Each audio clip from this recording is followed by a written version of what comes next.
Luces de colores, globos, música y serpentinas decoraban el salón. Mi madre, con una copa de champán francés en la mano, estaba ultimando detalles para celebrar una fiesta. Acabábamos de enterrar a su marido hacía unas horas, así que grité. ¿Pero qué haces, mamá? ¿Es que has perdido el juicio? Pregunté, incapaz de procesar lo que veía en mis ojos. Ella soltó una carcajada que se clavó en mi tímpano como un puñal. Querida, no hay mal que por bien no venga y la tristeza de unos es la felicidad de otros. La vida es un juego, una tómbola y, adivina qué, yo tengo el boleto ganador ahora. Así que por una vez en tu vida, déjame celebrar en paz y cambia esa cara de perro abandonado. No podía creer lo que estaba oyendo. Una fiesta, apenas unas horas después del entierro de mi padrastro. Le dije que de ninguna manera, que cómo podía ser tan cruel con un hombre tan bueno, pero su respuesta me dejó helada. Nunca amé a tu querido padrastro. Me casé con él por su dinero, pero nunca me resultó atractivo. Pensé que podría librarme de ti cuando me vine a vivir con Gabriel, pero él se encariñó contigo y amenazó con dejarme si te abandonaba en un orfanato. Así que tuve que soportarlos a los dos hasta el final. Pero ahora, por fin, soy libre. Empaca tus cosas y sal de esta casa antes de que lleguen los invitados, no quiero que me agües la fiesta y no te molestes en volver. En ese mismo momento, mi percepción de mi madre cambió para siempre. Sus palabras no solo rompieron mi corazón en 1000 pedazos, sino que arrancaron las pocas esperanzas que aún guardaba sobre ella. Comprendí que su amor era tan falso como el maquillaje que usaba en exceso para sus fiestas. Pero, por desgracia, esto solo era el principio de todo. Bienvenidos a Venganzas Contadas. Mi nombre es Carmen y esta es mi historia. Si estás disfrutando de este relato, por favor no olvides dar un like y suscribirte al canal para que esta y otras historias de mujeres guerreras como yo tengan cada vez más difusión y visibilidad en YouTube. Hace apenas un año mi vida dio un giro radical de una manera que jamás hubiera previsto. Lo que comenzó como una amarga tragedia terminó sacando a la luz verdades que desearía nunca haber descubierto. Cuando todo sucedió tenía 17 años y mi familia estaba formada por mi mamá Verónica y mi padrastro Gabriel. Él llegó a nuestras vidas cuando yo tenía 7 años, y 2 años después se casó con mi madre. Antes de conocer a Gabriel, ella era madre soltera y, francamente, una persona bastante complicada y dispersa. Mi madre siempre fue considerada como la oveja negra de la familia, la hija complicada. Según mis abuelos, tenía solo 2 grandes talentos: meterse en problemas y salir bien librada de ellos. Cuando abandonó la universidad el primer año de carrera, mis abuelos llegaron al límite con ella, aunque la dejaron quedarse por lástima. Cuando cumplió 19 años, le dieron un ultimátum: o se iba de casa o empezaba a pagar alquiler por el alojamiento. Pero ella eligió una tercera vía: continuar en casa de sus padres sin estudiar ni trabajar y sin pagar un céntimo. Mi mamá nunca pudo conservar ningún empleo debido a su difícil carácter. Los trabajos le duraban menos que un caramelo en la puerta de un colegio, siempre surgía algún conflicto o algún malentendido y la acababan despidiendo a los pocos meses. Pero la gota que colmó el vaso fue cuando mamá quedó embarazada de un hombre al que apenas conocía una noche cualquiera. Nunca conocí a mi padre, dudo incluso que mi madre sepa a ciencia cierta quién podría ser, ya que según mis abuelos en aquella época mi madre salía mucho de bares y se acostaba con un hombre diferente cada semana, a cada cual más indeseable. Mis abuelos, cansados de sus fechorías, dijeron basta y finalmente la echaron de casa conmigo en su vientre. Mi madre encontró refugio en un hogar para mujeres sin techo, donde nací y pasé mis primeros años de vida. Siempre escuché esa historia, o su versión de esa historia a través de sus constantes reproches y quejas. Mientras crecía, mi madre siempre estaba culpando a mis abuelos por haberla traicionado y cada cosa mala que nos pasaba era culpa de ellos por habernos abandonado. Creía que yo era demasiado pequeña para entenderla, pero comprendía cada palabra y esas historias sobre mis abuelos dejaron en mí marcas emocionales difíciles de borrar. Mi madre conoció a Gabriel mientras trabajaba de camarera en un restaurante. Él era un cliente frecuente, y según mi mamá, un príncipe azul con capa de oro. Se entendieron de inmediato y comenzaron a quedar casi a diario. 1 año después, ya nos habíamos mudado a su preciosa casa. La aparición de Gabriel fue un rayo de luz en mi vida. Tuve mucha suerte con mi padrastro, gracias a Dios no era como otros novios que había tenido mi madre. Era amable y atento conmigo y me dio el amor y el cariño que nunca tuve de mi madre. Claro que mi padrastro tenía una cuenta bancaria muy grande, pero más grande tenía el corazón. Mientras mi mamá parecía más interesada en sus tarjetas de crédito, yo buscaba sus consejos y lecciones de vida, Jugaba conmigo siempre que se lo pedía y me hacía sentir muy especial y querida. Era el padre que nunca tuve y siempre soñé tener. Sin embargo, todo cambió cuando cumplí los 15 años de edad. A Gabriel le diagnosticaron cáncer de próstata y aunque comenzó con los tratamientos más avanzados que el dinero podía pagar, la enfermedad lo devoró sin piedad. Durante los siguientes 2 años, lo vi deteriorarse frente a mis ojos día a día y me rompía el corazón. Mi mamá, en cambio, actuaba como si nada sucediera. Cada vez que buscaba algo de consuelo en ella, su respuesta era algo parecido a: por favor, niña, aprende a ser fuerte. Las lágrimas no pagan las cuentas. Por mucho tiempo pensé que esa era su forma de lidiar con el dolor. Ahora sé que era pura indiferencia. Cuando los médicos nos dijeron que a Gabriel le quedaban menos de 2 semanas de vida, prácticamente me fui a vivir al hospital. Pasé cada segundo junto a él, cuidando y dándole todo mi amor y compañía hasta su último aliento. Mi mamá en cambio casi nunca aparecía, y cuando lo hacía, parecía más interesada en revisar el testamento y papeles. Gabriel falleció con dignidad. Incluso en su último aliento, se giró hacia mi madre y le dijo: a pesar de todo te perdono y te amaré para siempre. Sus palabras me destrozaron la mente. ¿Cómo podía ser tan generoso con una persona tan fría y distante como mi madre? El día del funeral de mi padrastro, me quedé tan hecha polvo que no conseguía despegarme de su ataúd. Todos se habían marchado ya y mi madre de las primeras, pero yo me quedé llorando junto a su tumba, consumida por el dolor hasta que el cementerio quedó en silencio y llegó la hora del cierre. Cuando finalmente salí del cementerio anduve de camino a casa bajo una noche estrellada, pero cuando llegué y abrí la puerta, me encontré con una escena tan surrealista que parecía sacada de un cuadro de Dalí. Luces de colores, globos y serpentinas decoraban el salón. Mi madre, con una copa de champán francés en la mano, estaba ultimando detalles para celebrar una fiesta. ¿Pero qué haces? ¿Es que has perdido el juicio?, pregunté, incapaz de procesar lo que veía en mis ojos. Ella soltó una carcajada que se clavó en mi tímpano como un puñal. Querida, no hay mal que por bien no venga y la tristeza de unos es la felicidad de otros. La vida es un juego, una tómbola y, adivina qué, yo tengo el boleto ganador ahora. Así que por una vez en tu vida, déjame celebrar en paz y cambia esa cara de perro abandonado. No podía creer lo que estaba oyendo. Una fiesta, apenas unas horas después del entierro de Gabriel. Le dije que de ninguna manera, que cómo podía ser tan cruel con un hombre tan bueno, pero su respuesta me dejó helada. Nunca amé a tu querido padrastro. Me casé con él por su dinero pero nunca me resultó atractivo. Pensé que podría librarme de ti cuando me vine a vivir con Gabriel, pero él se encariñó contigo y amenazó con dejarme si te abandonaba en un orfanato. Así que tuve que soportarlos a los dos hasta el final. Pero ahora, por fin, soy libre y tengo control total sobre el dinero de esta familia. En ese mismo momento, mi percepción de mi madre cambió para siempre. Sus palabras no solo rompieron mi corazón en 1000 pedazos, sino que arrancaron las pocas esperanzas que aún guardaba sobre ella. Comprendí que su amor era tan falso como el maquillaje que usaba en exceso para sus fiestas. Pero, por desgracia, esto solo era el principio de todo. Después de desvelarme su auténtico rostro, aún tuvo la maldad de decir, sin el más mínimo rastro de emoción: tienes 1 hora para recoger tus cosas y salir de aquí para siempre. Mis amigos están por llegar para la fiesta, y no quiero dramas en mi casa. A partir de ahora tendrás que buscarte la vida por ti misma como hice yo a tu edad. Quise responder, pero el shock me dejó sin palabras. Me senté en la cama, mirando la pared, tratando de procesar lo que acababa de suceder. Minutos después, volvió, esta vez con una actitud impaciente. ¿Qué haces ahí sentada?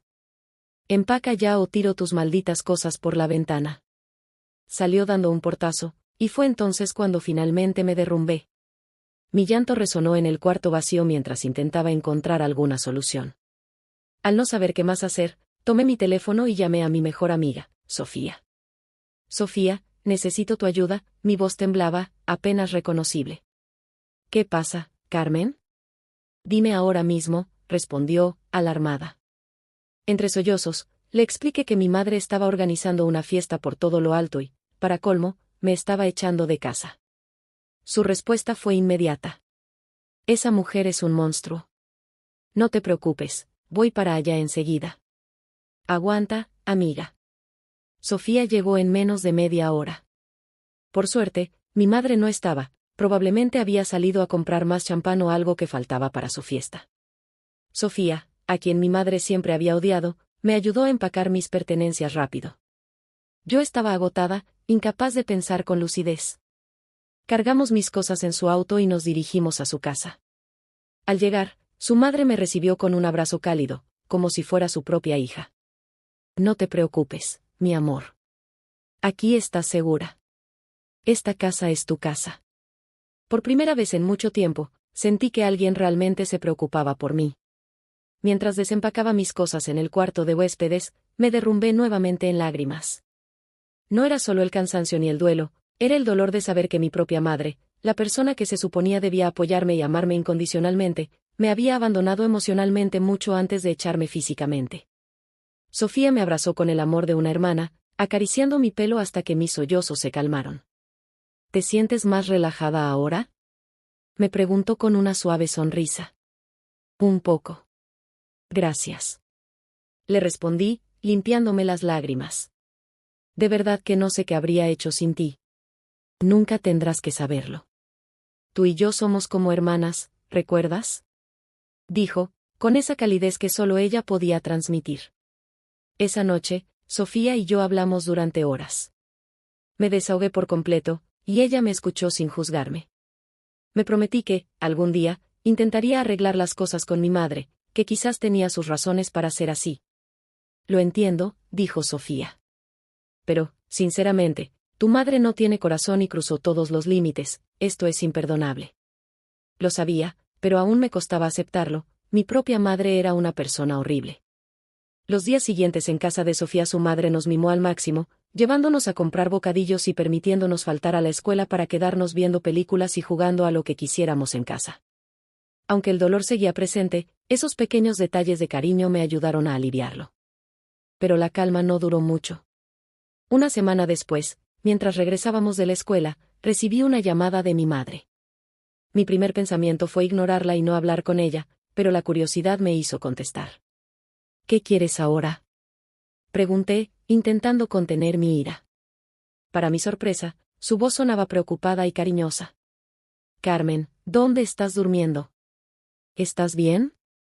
Pero bueno, ¿a ti qué te importa ahora, después de echarme de casa?, respondí, indignada. Su tono cambió. Parecía asustada. ¿Es que tu tía Marta está aquí? Y quiere verte. ¿Mi tía?, pregunté, incrédula. Sí, la hermana de Gabriel. Por favor, pásate por casa cuando puedas. Desconfiaba de su tono suplicante. ¿Por qué la presencia de mi tía te pones tan suave y amable, mamá?, pregunté con un tono irónico. Por favor, no seas tan difícil, querida. Tu tía ha viajado desde muy lejos para verte. Solo vuelve a casa, por favor, te echamos de menos. Está bien, lo haré por ella, iré en breve, respondí finalmente, colgando el teléfono con la boca abierta por el asombro. Completamente confundida, miré a Sofía. Ella estaba justo a mi lado oyendo toda la conversación y como siempre apoyándome incondicionalmente. Tan sorprendida como yo, frunció el ceño y dijo: ¿Tu tía política? ¿Cómo apareció de repente? Esto es demasiado raro, Carmen. Voy contigo. No tienes por qué enfrentarte a esto tú sola. Insistió en acompañarme y yo se lo agradecí en el alma, no hubiera tenido fuerzas para afrontar esta situación sin mi amiga. Durante el camino, especulamos sobre lo extraña que era esta situación. ¿Será que el universo cósmico escuchó nuestras súplicas?, bromeó Sofía. Tal vez tu tía tiene poderes místicos y sintió la energía del drama desde lejos. Pero si es adivina, ¿por qué no apareció antes? No pude aguantar la risa y ambas reímos a carcajadas, pero la tensión seguía ahí y podía cortarse con un cuchillo. Conocer a la hermana de mi padrastro era algo que jamás imaginé. Había oído hablar de ella, pero hacía años que no se hablaba con mi papá, vivía en la otra punta del mundo y según Gabriel, aunque habían sido uña y carne en la juventud, hacía años que no tenía noticias de su hermana. Al llegar, Sofía me tomó la mano antes de que bajara del coche. Buena suerte, buscaré aparcamiento y te espero por aquí cerca. Será mejor que tu madre no me vea, pero recuerda, si necesitas algo o al más mínimo problema, solo dame un toque al celular y regreso en un segundo. Respiré hondo, abracé a Sofía y entré. Allí estaba mi madre, sentada en uno de los sofás junto a una mujer mayor, quien de inmediato reconocí como mi tía Marta. Su porte era sereno, sus rasgos gentiles, y me recordaban profundamente a mi padrastro Gabriel. Una mezcla de consuelo y nostalgia me golpeó con fuerza. Mi madre se levantó al verme y, para mi gran sorpresa, abrió los brazos para abrazarme. Fue tan inesperado que por un momento pensé que estaba alucinando. Ah. Aquí está mi precioso ángel. Marta, esta es mi hija, Carmen. El tono de mi madre era tan falso que me erizó la piel. Mi tía, por otro lado, parecía una persona auténtica y su voz sonaba firme y cálida. Hola, Dios mío, Gabriel tenía razón. Eres una princesa preciosa, dijo con emoción en la voz. Sonreí, sintiendo como mis ojos se llenaban de lágrimas de alegría. Gracias, tía Marta. Papá siempre me decía eso, especialmente cuando no estaba en mi mejor momento para animarme. Mi madre, como era de esperarse, no perdió la oportunidad de intervenir para echarse flores como siempre. Bueno, puedes agradecerle a su madre por esa belleza, añadió, intentando sonar graciosa y amigable. Pero mi tía mostró firmeza. Su mirada como dos puñales, cortaron el aire cuando miro a mi mamá. No creo que tu hija tenga nada que agradecerte, Verónica. Ni siquiera en lo que a belleza se refiere. La incomodidad se hizo palpable. Mi madre intentó mantener la calma, pero era evidente que estaba descompuesta. ¿Qué quieres decir con eso, Marta?, preguntó, mi madre claramente a la defensiva. Mi tía suspiró y, antes de continuar, se giró hacia mí. Su tono se suavizó, y sentí un calor inesperado en sus palabras. Carmen, lamento mucho no haber tenido la oportunidad de conocerte antes. Sé que mi hermano Gabriel te amaba profundamente. Lamento no haber estado en el funeral y haber tardado tanto en venir hasta aquí en persona. No necesitas disculparte, tita.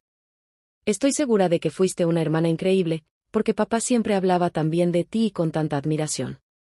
Decía que eras una inspiración para él, respondí, tratando de aliviar el evidente dolor que sentía. Marta suspiró, luciendo aún más abatida. Daría lo que fuera por no haber cortado la relación con mi hermano del alma durante tanto tiempo. Pero estoy muy agradecida de que, al final de su vida, hayamos recuperado el contacto aunque sea a través del teléfono y llamara con su hermana cuando necesitó ayuda al final de sus días. Mi confusión creció, me iba a explotar la cabeza. ¿Qué quieres decir con eso, tita? ¿Buscar ayuda?, pregunté, con cara de no entender nada. Ella me miró con seriedad y cariño. Nos pidió ayuda para reescribir su testamento en secreto. Mi hermano lo dejó todo para ti semanas antes de morir, Carmen, incluida las casas y los autos. Sin embargo, solo podrás acceder a esa herencia hasta el año que viene cuando cumplas 18 años. Hasta entonces, yo seré la responsable de manejarla y custodiarla. La furia de mi madre explotó como un volcán. Porque yo no soy la responsable de su herencia, debe haber un error, gritó con evidente indignación. Mi tía Marta mantuvo la calma, pero su respuesta fue tan fría y dura como el hielo. Porque él ya no confiaba en ti, Verónica. El rostro de mi madre perdió todo color y forma. ¿Cómo no iba a confiar en mí? Yo era su amada esposa. Insistió casi histérica. Mi tía la miró incrédula. ¿De verdad me estás haciendo esa pregunta, Verónica? Sí. Quiero saber por qué no me dejó nada a mí y por qué dejó todo a esta niña estúpida. Esto es un escándalo, gritó, señalándome con violencia y desprecio. Mi tía levantó la mano con autoridad. Primero que nada, no toleraré que llames estúpida a tu hija en mi presencia. Segundo, Gabriel descubrió tus infidelidades y que le estabas robando todo su dinero. Sus palabras retumbaron como un trueno en una noche de tormenta. Vi cómo el rostro de mi madre se transformaba de indignación a absoluto pánico. ¿De qué estás hablando?, balbuceó, tratando de mantenerse bajo control. Marta no vaciló. Sabes perfectamente de qué hablo, Verónica. Mi hermano se dio cuenta de que grandes cantidades de dinero estaban desapareciendo de sus cuentas como un goteo incesante.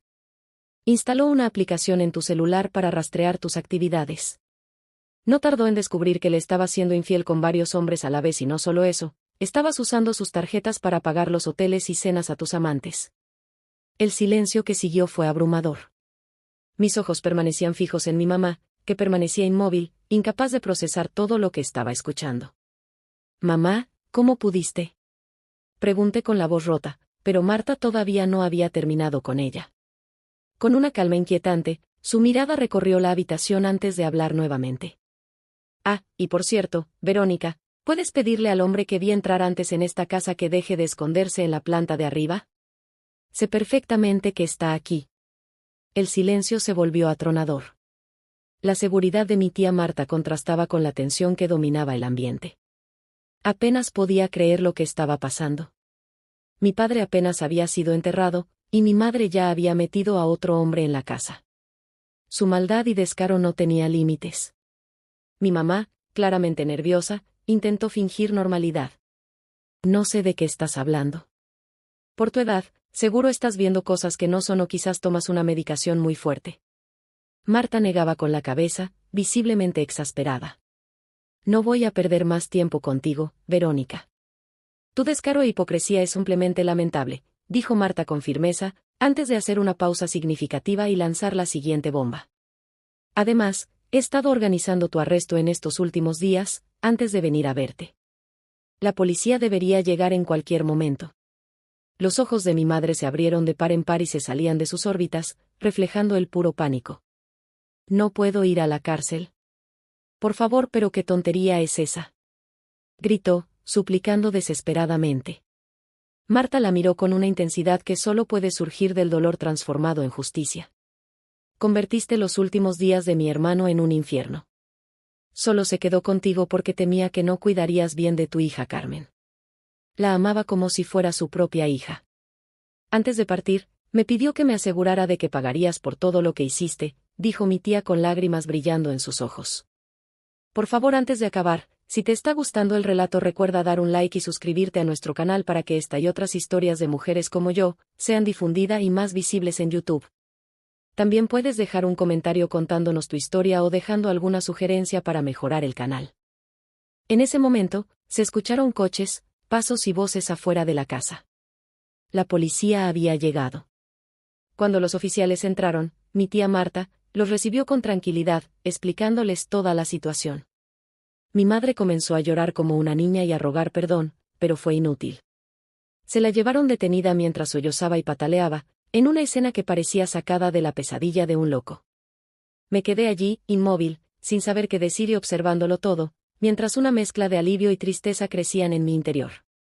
Antes de que todos terminaran de salir por la puerta, un hombre bajó corriendo las escaleras mientras terminaba de ponerse los zapatos con urgencia y gritaba: «Esperadme, no me dejes aquí solo». Increíble, era el amante de mi madre corriendo como una rata al ver que a Verónica se la llevaban detenida. Mi tía Marta tenía razón y efectivamente había un hombre escondido en la planta de arriba, subreal.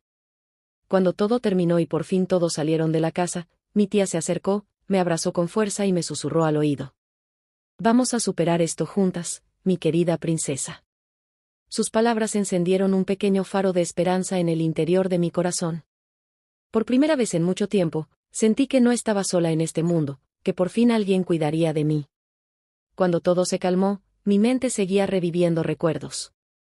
Pensé en todas las veces que mi padre se había esforzado por hacer feliz a mi madre, siendo generoso y dedicado con ella. Incluso en sus últimos momentos, sus palabras para ella habían sido: «Te amaré para siempre». ¿Y qué hizo ella a cambio? Traicionarlo y robarle todo su dinero sin remordimientos. Desde siempre había notado que mi padrastro daba más de lo que recibía. De alguna manera, siempre supe que mi madre no era una buena persona, pero cada vez que pensaba que no podía caer más bajo, lograba sorprenderme. Después de que la policía se la llevó, me derrumbé. Lloré como no lo había hecho en mi vida. Marta me abrazó con fuerza, compartiendo mi dolor, y dejó caer algunas lágrimas propias también. «Lamento tanto haber tardado tanto en encontrarte, Carmen. Siento mucho todo lo que has pasado estos últimos días», dijo, acunándome como a una niña pequeña. A partir de ese momento, la vida de mi madre Verónica solo fue cuesta abajo. Mi tía Marta se encargó de llevarla a juicio con las pruebas que mi padre había reunido antes de morir. Mi madre fue declarada culpable, obligada a devolver el dinero robado y como no tenía dinero cumplió condena 4 meses de prisión. Durante el juicio, lloró, gritó insultos y culpó a todos, pero fue en vano. Finalmente enfrentó las consecuencias de sus actos. Sin dinero y con su reputación destruida, cuando salió de la cárcel terminó en un refugio para mujeres sin hogar. A pesar de todo lo vivido, no aprendió la lección. Siguió buscando hombres mayores de los que aprovecharse económicamente, repitiendo el mismo ciclo de manipulación, deshonestidad y crueldad intolerable. Esta experiencia me enseñó algo muy importante: algunas personas nunca cambian. Están atrapadas en una espiral de malas decisiones, y lo mejor que podemos hacer es alejarnos y seguir nuestro camino. Mi madre, por desgracia, era una de esas personas, y tuve que aceptar que no había nada que pudiera hacer para cambiarla. Más tarde, le conté a mi tía Marta sobre Sofía, cómo me había ayudado y que era como una hermana para mí. Mi tía prometió agradecerle personalmente y compensar a mi amiga en algún momento por su inestimable ayuda. En el siguiente cumpleaños de Sofía, mi tía le hizo un cheque regalo por valor de $200,000, para que pudiera costear sus estudios en medicina. Casi se desmaya cuando mi tía Marta le dio el sobre con el cheque dentro. Las cosas comenzaron a mejorar rápidamente. Mi tía me preguntó si prefería mudarme con ella o quedarme en la casa de mi padre. Elegí quedarme, porque allí vivían los recuerdos de Gabriel y sabía lo mucho que le importaba esa casa. Pasado unos meses, una tarde le pregunté a mi tía por qué ella y mi padre se habían distanciado. Me explicó que fue cuando murió su padre y tuvieron que repartir la herencia. Por lo visto, mi madre había manipulado la situación con mentiras para alejarnos y que tu padre y yo acabaremos discutiendo. Tu madre hizo que mi hermano pidiera una revisión del testamento y a mí me pareció tan ofensivo que dejé de hablarle. Sin embargo, cuando Gabriel comenzó a sospechar de sus mentiras, retomó contacto con Marta y planeó todo en secreto para protegerme a mí de mi propia madre. Saber que mi padrastro pensó en mí incluso mientras estaba muy enfermo me conmovió profundamente. Le prometí a mi tía Marta que viviría de una manera que lo enorgulleciera y que jamás sería como mi madre. Y con el tiempo, empecé a cumplir esa promesa. Incluso recuperé el contacto con mis abuelos maternos, que acabaron demostrándome que no eran tan malas personas como me las había pintado mi horrible madre.